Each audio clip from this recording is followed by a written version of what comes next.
¿Qué hubo? Bienvenidos y bienvenidas a un nuevo capítulo de Literatus Podcast dedicado al género del cuento, en el cual hablamos y entrevistamos, ¿por qué no?, autoras y autores que le metieron duro a esto de la literatura, pero sobre todas las cosas que me parecen tesos, muy tesos. Y hoy es uno de esos casos, pero antes de entrar de lleno, les cuento que nos vamos acercando a los 100 capítulos oficiales. Este es el número 92. ¿Quién lo diría? ¿Quién lo pensaría? Y en esta ocasión tuve la oportunidad de entrevistar a un escritor peruano que su libro de cuentos me gustó muchísimo. Ahora, antes de entrar de lleno a esa entrevista, a esa charla, les cuento que todavía están a tiempo para inscribirse en el segundo taller de cuento de Literatus de este año, que es virtual. Son 6 sesiones en las que vemos tipos de narradores, ambiente narrativo, tiempo narrativo, estructuras, aperturas, cierres y todo lo necesario para sentarse a escribir cuentos, pero sobre todo para leer mejor. Claro que también es muy útil si usted tiene unos cuentos por ahí que quiere escribir o que quiere sacar adelante. Bueno, el taller es perfecto. Tengo 2 opciones de horarios, una que es los miércoles y otra que es los sábados, que es más para esas personas que están en otras partes del mundo, en horarios distintos a Latinoamérica. Entonces, pues cualquiera de las dos se puede ajustar para sus necesidades. Si usted quiere más información sobre el taller de cuento, escríbame a mi Instagram, que es federico.baraya, y por ahí yo le paso toda la información. Dicho esto, la entrevista a continuación fue con Gianni Biffi, escritor peruano, autor de este libro de cuentos que se titula Viendo tu vida derrumbarse desde una distancia segura. Este es el segundo libro de cuentos que publica Gianni Biffi y es un libro de cuentos que la verdad me pareció muy teso porque primero está atravesado por el humor y segundo por la cultura pop. Van a encontrarse con personajes que juegan a identificar nazis, también van a encontrarse con una batalla entre Thor e Illapa, la reescritura de una fábula de Sopo como es la de la tortuga y la liebre. Bueno, Gianni Biffi de muchas formas la reescribió. También tomó como punto de partida ese supuesto microcuento que dicen que es de Hemingway, que dice más o menos: se venden zapatos de bebé sin usar. Bueno, Gianni Biffi coge ese punto de partida y escribe un cuento pues desde ahí, que es un cuento muy interesante. Y al final del libro se van a encontrar con un cuento en el que Gianni Biffi puso al mismísimo Vallejo a competir, sí, en una pelea de rap con un rapero. Todo esto van a encontrar en este libro de cuentos que, como pueden ver, pues yo lo disfruté muchísimo porque el humor está muy bien pensado, las estructuras son interesantes, los narradores están muy bien construidos y es un libro además que tiene muchísimo diálogo convencional que me parece no es tan común. También les digo que en esta charla que van a ver a continuación hice unos pequeños paréntesis que sirven para dar contexto a lo que estamos hablando con Gianni Biffi. Ojalá sean útiles y también pues le encuentren valor y los disfruten, pero bueno, era un poco como para dar contexto y que no quedaran tan perdidos. Y no siendo más, entremos de lleno a la charla con Gianni Biffi.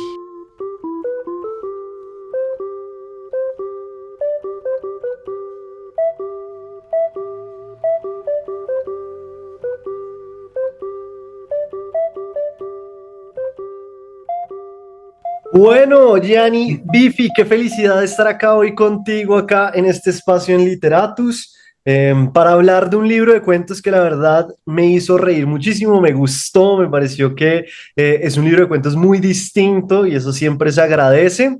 Pero antes de entrar a hablar de lleno sobre Viendo tu vida derrumbarse desde una distancia segura, quiero saludarte. ¿Qué más? ¿Cómo va todo? ¿Cómo van las cosas en Lima, no? Estás en Lima, Perú. Sí, todo bien. Estoy en Callao, la punta que queda junto al mar. Pero sí, queda en Lima. Estoy acá, es todo bien, todo bien. Contento de estar en tu canal. Para empezar, yo siempre hago esta pregunta que a veces la gente me dice que es como una pregunta de entrevista de trabajo, pero me parece interesante y es, ¿quién es Gianni Biffi para esas personas que de pronto no te conocen? ¿Quién eres? ¿Qué haces? ¿Qué no haces? Bueno, básicamente toda mi biografía es este libro que he escrito. El libro que escribí, que lo tienes ahí, lo tienes ahí, es básicamente lo más interesante. Todo lo demás es totalmente mundano. Nadie le va a interesar saber nada sobre mi vida. Estudié ciencias políticas, vivo en Lima. Bueno, escribí ese libro y creo que le fue un poco bien, o sea, la gente le gustó y salió otra edición en Random House, que es la que tienen. Y contento que lo lea gente de afuera del Perú también. Pero ven, ¿cómo es eso? O sea, yo tengo entendido que este es tu segundo libro de cuentos, ¿no? Sí, es el segundo. El primero lo hice más como, o sea, no había encontrado mi voz ni mi estilo, creo, o sea, lo que quería escribir, en este ya pude soltarme más, ser más. El último está mejor, creo que por fin encontré lo que quería hacer. El primer libro era como imitar a escritores peruanos, más, tenía un lenguaje más formal, más serio. Y del primer libro la gente me dijo, me gustaban las partes que te soltabas, que había comedia. Entonces dije, voy a usar eso en este segundo libro, mejor voy a hacer lo que dice la gente, o debe de ser. Pero me resulta curioso porque incluso el título del primer libro ya de por sí es una declaración de estilo que acá volvemos a ver y es humor, ¿no? Sí, pero sí, bueno, también era con humor, pero el título no va a sacar el título me lo dio un amigo, el título tenía otro título y me dijo, ¿por qué no le pones este que queda mejor? Y es el título de un amigo mío. O sea, no quiero tocar créditos por el título, que son las mejores cosas del libro, creo, primero. Yanni, pero bueno, demos un paso atrás porque yo quiero entender cómo alguien que estudia ciencias políticas en Indian River State College Ujú. termina después metido en la literatura. ¿Cómo es eso?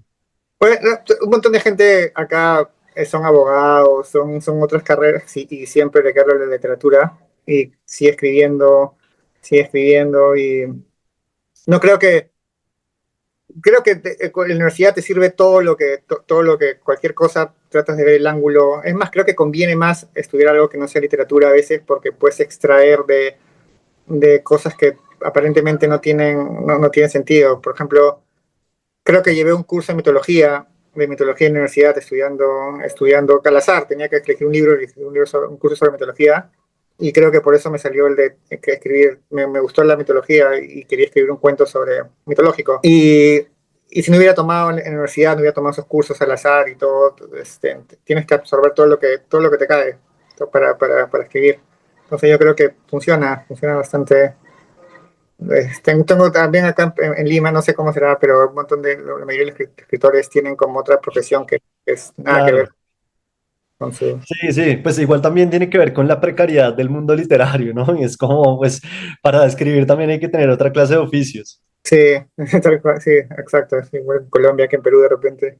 Bien, pero entonces, a ver, yo encuentro algo también en este libro y es que hay un gusto muy particular por la cultura pop, pues lo podemos decir así, pero es por lo que también nos rodea en la vida. Y yo quisiera saber si tu acercamiento a la literatura fue primero a través de otros artefactos como el cómic o cosas así, o tu primer acercamiento a la literatura fue en efecto con los libros. No, exacto, yo creo que lo has visto. Yo creo que en el primer libro, o lo que he notado en bastantes escritores, es que separan su vida normal, lo que han absorbido, de de su identidad literaria. Entonces, a la hora de escribir, tocan temas formales, pero yo, pues, mi niñez está basada en la televisión, veía televisión todo el día, miraba Los Simpsons, miraba dibujos, miraba todo mucho más que leer, o sea, quedaría mejor si dijera que leía de chico, leía Borges, así, pero no, estaba viendo televisión, estaba viendo todo el día una y otra vez capítulos de Los Simpsons, hasta que me lo sé de memoria, con mis hermanas, repetimos las frases, y todo eso era como herramientas que te sirven a la hora de escribir, porque, los cómics, todo. Entonces, el primer libro, ¿por qué no usaba todo ese arsenal que tengo de cultura pop, de música, de discos, de música, de cómics, de televisión, de películas, y lo uso en lo que escribo, como referencia, como marco referencial de lo que escribo? Yo mientras leía el libro me hacía una pregunta que quiero hacerte ahora y es si tú te diviertes mucho escribiendo. No, porque tampoco me doy risa cuando escribo, o sea, cuando escribo, porque a la hora que escribir, cuando escribes comedia, a veces es formulaico, o sea, sabes la fórmula, sabes cuándo tiene que ir y tienes que pensar, y casi nunca no es, pocas veces es un chispazo que te puede dar risa, pero casi siempre es trabajar, probar bromas con amigos, entregárselas y decir, no, está malísimo, esto no sirve, entonces regresar y volver a intentar con una pequeña idea, hacerle cambios hasta que encuentres. Entonces es trabajo más que más que cuando estás con tus amigos, estás tomando y haces bromas, eso sí te ríes, pero en esto estás solo, no me puedo reír solo ni eso. Y es trabajo, la mayor parte del tiempo, a pesar que se ve como comedia, o se ve como fluido, pero creo que es, no, es distinto de repente, no sé, voy a decir los Simpsons de nuevo, pero cuando escribían Los Simpsons en la época de Conan O'Brien y esos escritores que en las primeras temporadas, todos estaban reunidos en un cuarto y todos soltaban ideas, y eso sí era divertido. Eso sí me imagino que era divertido, pero cuando estás tú solo, creo que pierde un poco de magia de diversión.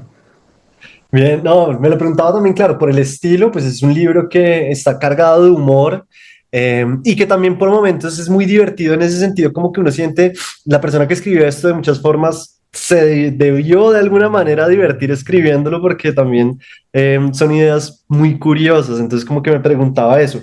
Pero frente a lo que decías al principio también de encontrar tu voz y que este libro ya tiene como, sí, una lógica mucho más de tu voz narrativa y demás.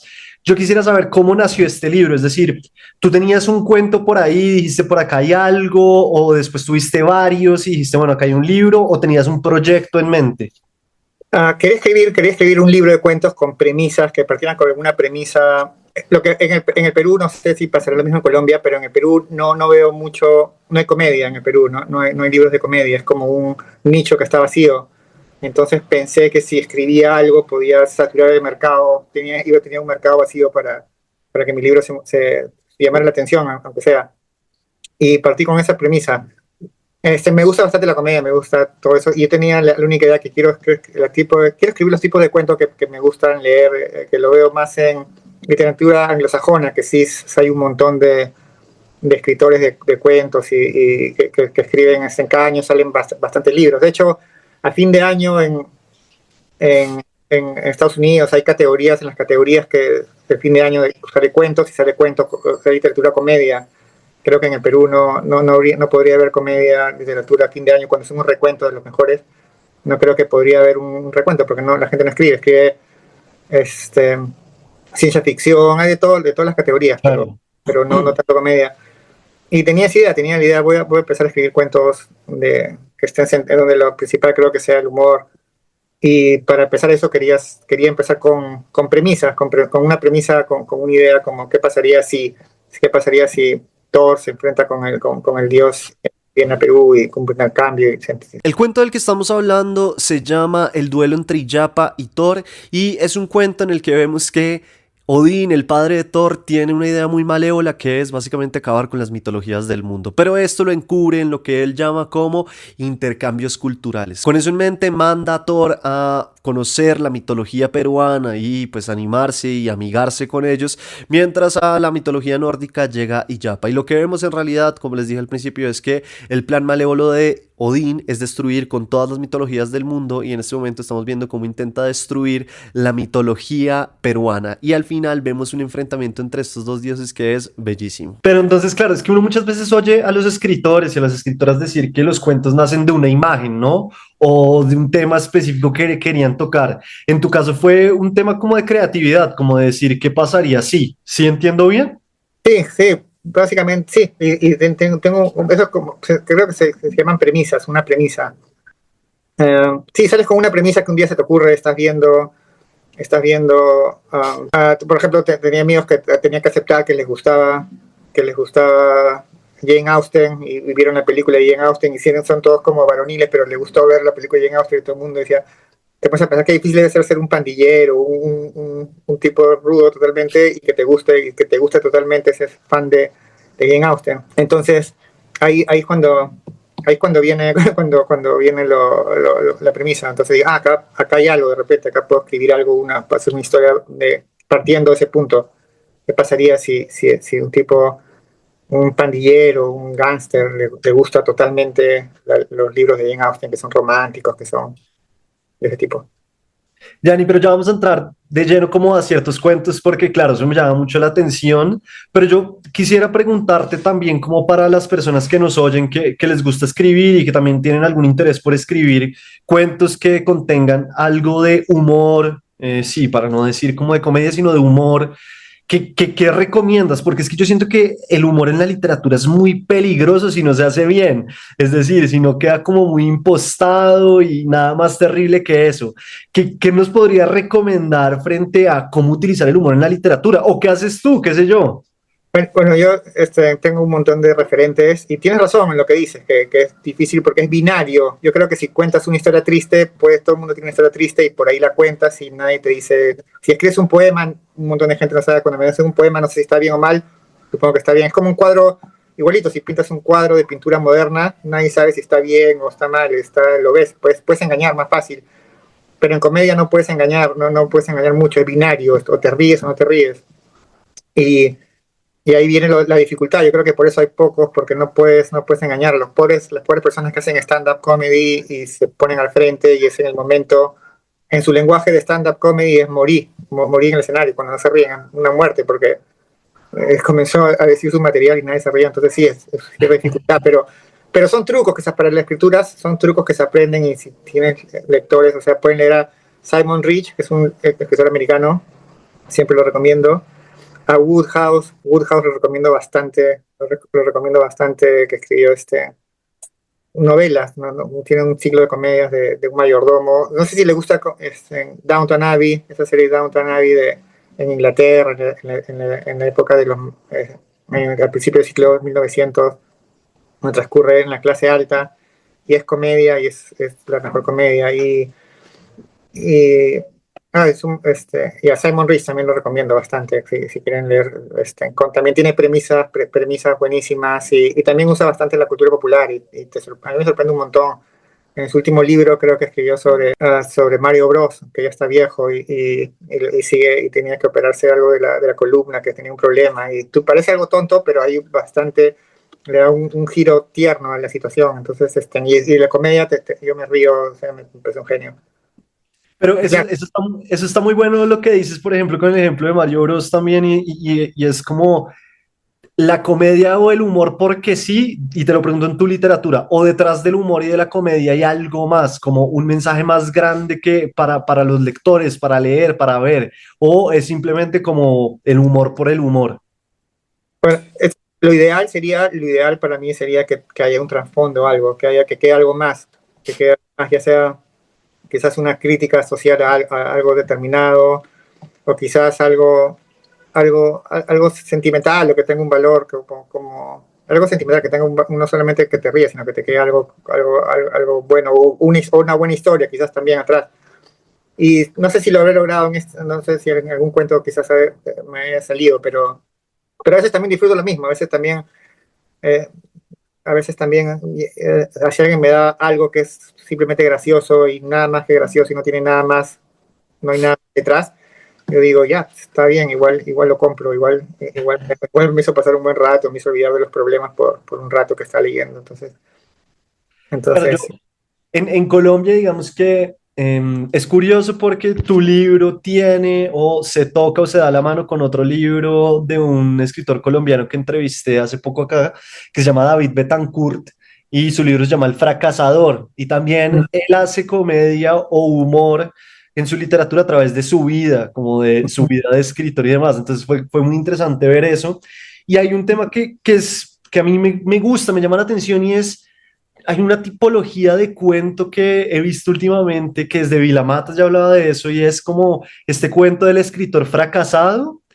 Y acá también lo vemos. Y yo quisiera saber un poco, indagar un poco ahí, ¿por qué? ¿Por qué entrar en esa tipología de cuento? Y tal vez tú qué opinas como de ese dolor que cargamos los escritores que lo llevamos como a los cuentos.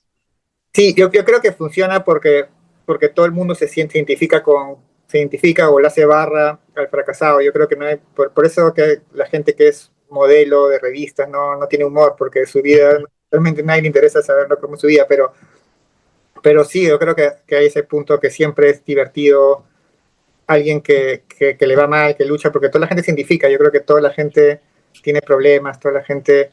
A mí me ha pasado algo puntual. En el cuento hay un cuento de la ex, que alguien se reúne, un personaje se reúne con su ex y un montón de hombres. A mí me pasó igualito con mi ex, pero pensando que a ella le va súper mejor que a mí, y por qué, y cosas así. Y yo creo que la gente se identifica. Yo también cuando leo me identifico y es lo mismo en comedia, es el mismo personaje a través de todos. También pasa lo mismo con Simon Reed, siempre es el personaje. Woody Allen lo usa bastante y en The Office de Michael Scott también, o sea, lo usan porque te sientes identificado de alguna manera, te sientes tranquilo y funciona, Sí, y la gente también usa su vida porque creo que también si te pasa algo que es como triste, algo, aunque sea la única manera de sacarle revancha, es usarlo, monetizarlo, o usarlo para una historia, para que quede, para tener el control, para tú tener el control, que no te pasó, sino sacar el jugo a algo que te ha pasado que no haya sido placentero. Claro, sí, pues uno, digamos, haciendo una referencia al fútbol, pues uno no se siente identificado con Messi, es decir, uno se siente más identificado con el jugador del fútbol colombiano que no da dos pases seguidos, y digo, bueno, de pronto yo puedo ahí. Y frente a lo que hablabas ahorita, yo sé que yo salto mucho entre temas, me excuso, pero tú decías una cosa ahorita que es claro, pues que el cuento no se quede en el humor, sino que muchas veces también tiene un trasfondo, y pues sí, como de contexto histórico, además que también funcione como crítica y yo siento que en realidad en muchos de los cuentos funciona muy bien acá y hay uno que me puso a pensar mucho y me gustó y es el de la liebre y la tortuga, que es como una reescritura pues de la fábula, ¿no? Y yo soy muy chismoso, digámoslo, y yo quisiera saber si te inspiraste un poco en ese partido en el que Bilardo le da agua mala a los brasileños, ¿sí? Si usted no sabe quién es Bilardo, le cuento rápidamente y por qué es importante el tema del bidón. Bilardo fue un técnico de Argentina, en realidad él salió campeón en 1986 junto con Maradona y después en el Mundial de 1990 él también llegó a la final. Bilardo es conocido porque él creía que había que ganar por sobre todas las cosas, lo único importante en la vida era ganar y bueno, por muchas otras razones, fue un gran técnico. Pero este cuento específicamente va a lo siguiente, se dice, se cuenta, se rumorea que en octavos de final del Mundial de 1990, Argentina se enfrentó contra Brasil y en ese partido Brasil les estaba dando un baile de madre, señora mía, y mejor dicho, los tenía colgados de los palos, pero el partido igual iba 0-0. En un momento, un jugador está en el piso, lo están atendiendo y uno de los jugadores brasileños se acerca a, sí, el equipo argentino o donde tienen el agua los argentinos, pide un botellón de agua y lo que hacen es que le dan otro botellón de agua distinto al que le darían a los jugadores argentinos. Supuestamente Bilardo tenía algunas aguas con algunos fármacos o algunas cositas que después los brasileños dijeron que tras tomar esa agua quedaron como medio groggy, quedaron sí, como que se sentían débiles. Y desde ahí se creó este mito de el bidón de Bilardo que Gianni lo trae a la reescritura que él hace de la fábula entre o la carrera esa que vemos entre la tortuga y la liebre y lo que nos propone de alguna u otra forma es que muchísimo tiempo antes de que todo esto sucediera en el Mundial de 1990 ya habían hecho el bidón de Bilardo, solo que fue la tortuga la que le dio un agua como envenenada o con fármacos a la liebre y eso fue lo que ocasionó que la liebre se quedara dormida. Sí, sí, exacto, sí, me tenía en la cabeza que le había dado a los brasileros, le había dado el agua con un somnífero, creo, le había dado con algo en el momento. Sí, sí, lo usé como referencia también esa idea. La tenía, creo que de ahí nació, creo que has encontrado el clavo del asunto. Yo creo que viendo en televisión lo que había hecho, se me ocurrió esa idea, creo, a partir de lo que acabas de nombrar, en verdad. A partir de lo que acabas de nombrar, sí, ahí nació. Lo que pasa es que le doy tantas vueltas después al cuento que me olvido cómo nació, cómo se me ocurrió la idea. Pero sí, es que es lo mismo, le da el zorro, creo, le da agua a la liebre para que se quede dormido. Porque no tenía ninguna lógica que en el cuento, estaba hablando con amigos también, en el cuento original no tenía ninguna lógica la tortuga no podía saber que se iba a quedar a dormir, o sea, no tiene sentido, le decía a mis amigos y me decían, sí, pues no tiene sentido ese cuento. Claro, es que es muy curioso porque nos abres una puerta del pensamiento que es como, oiga, ¿qué pasa si esta fábula de la liebre y de la tortuga es una gran mentira y nos han dicho muchas mentiras? Esto como de que la constancia vence lo que el talento no puede un poco. Y en realidad lo que pasó fue que la tortuga era muy tramposa y con el bidón sí, con el bidón de Bilardo, de alguna u otra forma, pues duerme a la liebre. Entonces, claro, es como, y eso puede ser también, sí, es la construcción de las historias que nos metemos como sociedad muchas veces, ¿no? Exacto, exacto. Y después la tortuga, como los ganadores cambian la historia y por eso nos llegan a nosotros las historias que son tal cual como, pero no vemos el detrás de bambalinas, no vemos lo que pasa detrás, que está hecho de trampas, de mentiras, de todo. Creo que ese era el mensaje de ese cuento. Claro. Y hay otro que también, que es el de Hemingway, que yo dije, pucha, además porque coges un microcuento de Hemingway que es este zapatos en venta sin usar, que es el típico que uno ve en redes sociales, que está supremamente perrateado y que todo el mundo es como, uy, sí, qué cuentazo, qué cuentazo. Y tú le das ahí como un brillo distinto, pero quisiera saber primero, ¿por qué ese cuento? Si tenías también algo como yo en el sentido de que está en todos lados y qué fastidio, o es algo que, un cuento que te gusta mucho. Sí, yo también lo veía en todos lados, lo veía en todos lados ese cuento y pensé, ¿qué pasa cuando uno llame? ¿Qué pasaría si alguien llama a ese número cosa y no lo analiza como lo que cuenta, sino nada más quiere los zapatos, no le pregunta nada, es un despistado. Y a partir de ahí salió la idea de desarrollar la historia. Siempre nacen en mi caso, la mayoría de veces siempre nacen con una pequeña idea, así que sale de la nada. Y, y, y de ahí lo voy desarrollando poco a poco. Creo que sí, es como lo que dices, estaba cansado también de ese cuento, que ni siquiera creo que es de Hemingway, creo que es atribuido a él, pero no estoy seguro si lo ha escrito él. Claro, es que ese es el típico de redes sociales que una persona dijo que era de Hemingway sin saber por qué y todo el mundo lo reposté y lo reposté y lo reposté y ni idea si de verdad es de Hemingway, que pasa con frases de Borges, de Cortázar, de García Márquez, de Vargas Llosa, todo el tiempo. Exacto, sí, que no sabemos si lo dijeron o no, pero de ahí salió esa historia, aunque sea, ya la hice, la pude hacer. Bueno, y yo no sé, yo tengo esta pregunta y es, ¿rapeas? Yo sé que es una pregunta extraña, pero No, quisiera pero saber. sí me lo han hecho, sí me lo han hecho. Me gusta el rap, pero no rapeo, pero sí probé con unos chicos que rapean y sí pudieron rapear, o sea, sí sonaba bien ese cuento del rap y les gustó y si hubiera sabido, porque ya tengo 48, ya no puedo rapear, ya no puedo, no soy muy viejo para rapear, pero si hubiera sabido chico hubiera le dicho a mi mamá, ¿por qué no?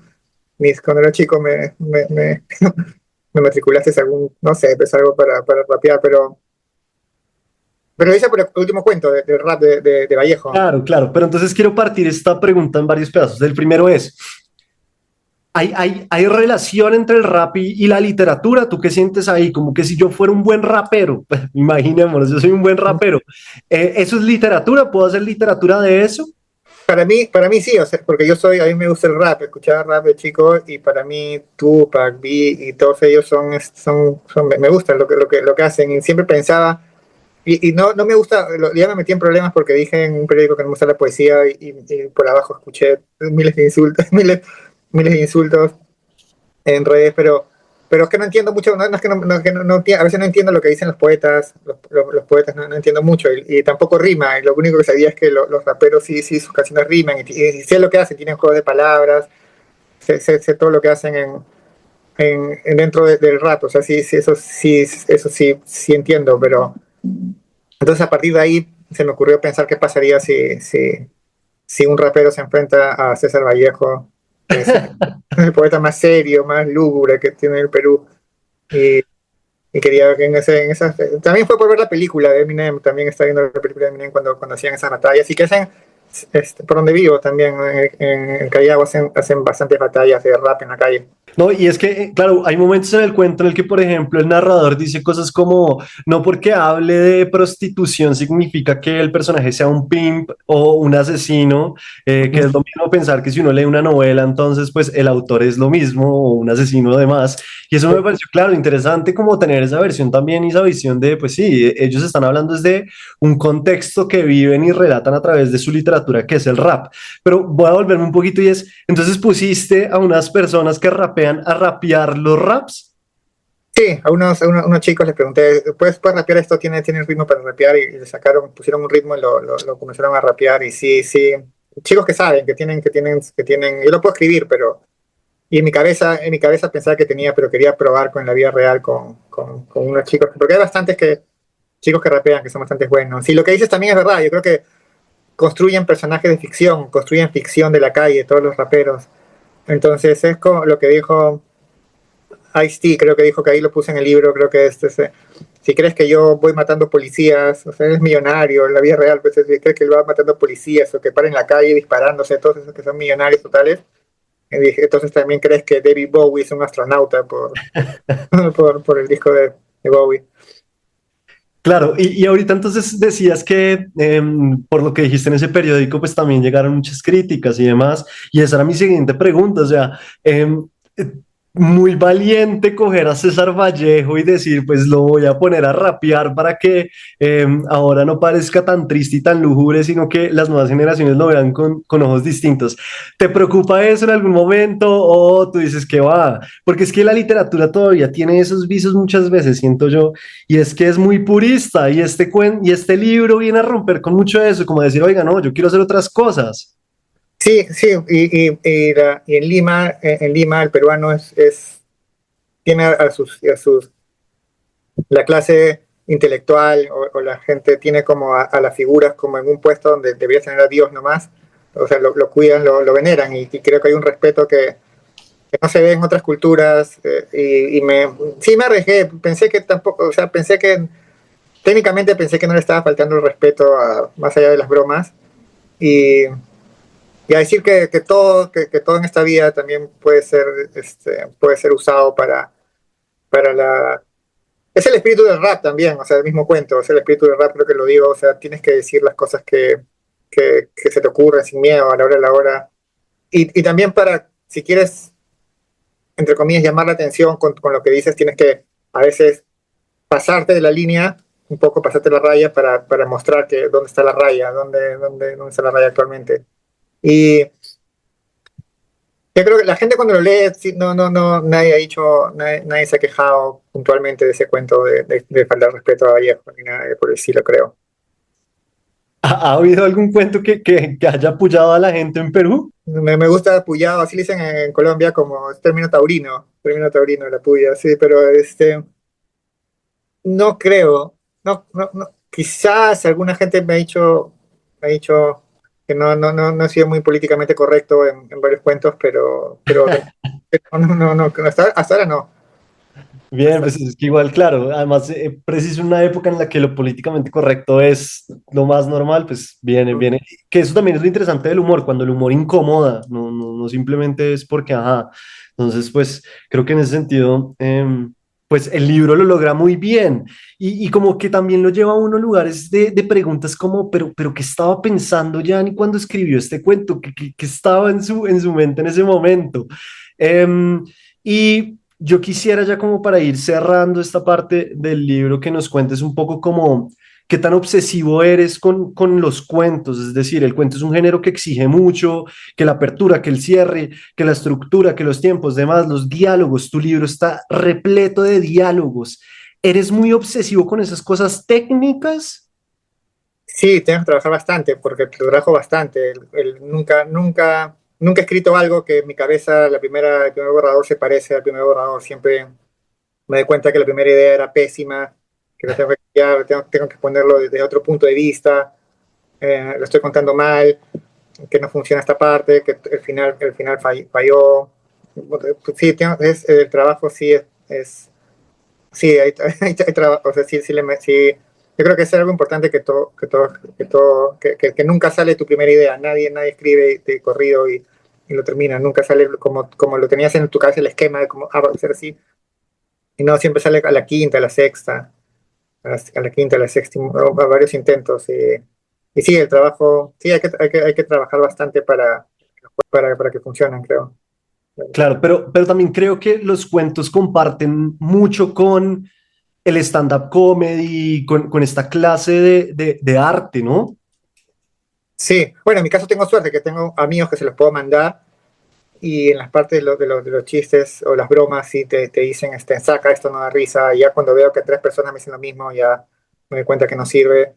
En ese punto sí sirve la ayuda bastante, pero en la idea de la historia, de cómo va a ir organizada, o los diálogos, o todo eso, sí es trabajo, es bastante trabajo. Claro. Sí, sí, o sea, lo que yo veo un poco también es que la forma o la estructura de los chistes del stand-up comedy muchas veces también comparten cosas con el cuento, pues porque uno tiene su apertura, el desarrollo, y después también tiene como ese punchline que podría ser el final del cuento, que también busca como ese golpe final y que le da un poco de forma al cuento. Pero volviendo a los diálogos, yo quisiera saber, porque es que este es un libro que tiene mucho diálogo convencional y eso cada vez es más raro, me parece. Y yo quisiera saber qué buscas tú de los diálogos. Quizás en los diálogos a veces puedes poner que el personaje diga una cosa, diga algo, pero a través del diálogo tú te das cuenta que está diciendo, o te está dando más información al lector de la persona. Es como, creo que el cuento de Kazokta, que hay un cuento que alguien sale con un monstruo de Lovecraft, que es un Sí, sí, sí. que sale con una monstrua porque creo que no tenía chica y tenía que salir con alguien. Y creo que ahí el diálogo funciona en eso, que el protagonista a través de las conversaciones se notaba que no le importaba mucho el futuro de la humanidad, porque si estaba con esta diosa iban a ser un monstruo que iba a destruir la humanidad, pero no le importaba, él lo que quería era otra cosa. Entonces a través del diálogo funciona. Bien, bien. Yanni, no te voy a robar mucho más tiempo. Tengo una última pregunta que también es clásica acá en Literatus, también es de puro chismoso. Ujú. Y es, si te acuerdas, ¿qué hiciste con la primera plata que ganaste por hacer literatura? Todavía estoy esperando esa plata, técnicamente todavía lo estoy esperando. No, a ver, ¿qué cosa hice? No, sí, me fui, estaba de viaje, justo me tenía que ir a Virginia, que se casaba un amigo, a Virginia, y agarré lo que me pagaron, me pagaron y me sirvió como para bolsa de viaje, que tuve que ir una temporada, unos días a Virginia y comprar, pagar hotel, cosas así. Justo, o sea, no me duró nada, porque creo que me pagaron y tuve que ir de viaje cuando recién no tenía nada. ¿Y ese pago fue por este libro?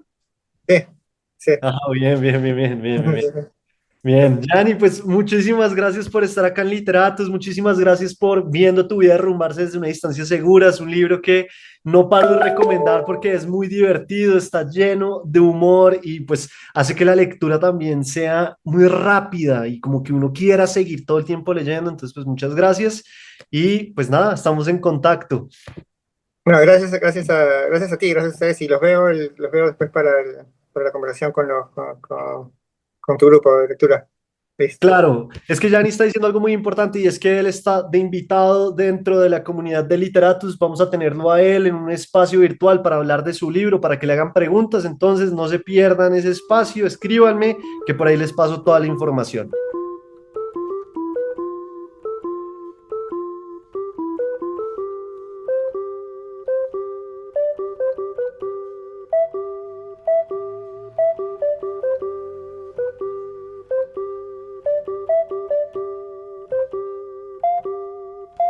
En este capítulo número 92, el autor invitado fue Gianni Bifi y hablamos de su libro de cuentos Viendo tu vida derrumbarse desde una distancia segura. Si quieren más información sobre el taller de cuento de literatos, solo tienen que escribirme a mi Instagram, que es federico.baraya, y por ahí yo les paso toda la información. Nos oímos en un próximo capítulo, seguramente la próxima semana, para seguir hablando de literatura, para seguir hablando de autores, pero sobre todo para seguir hablando del género del cuento.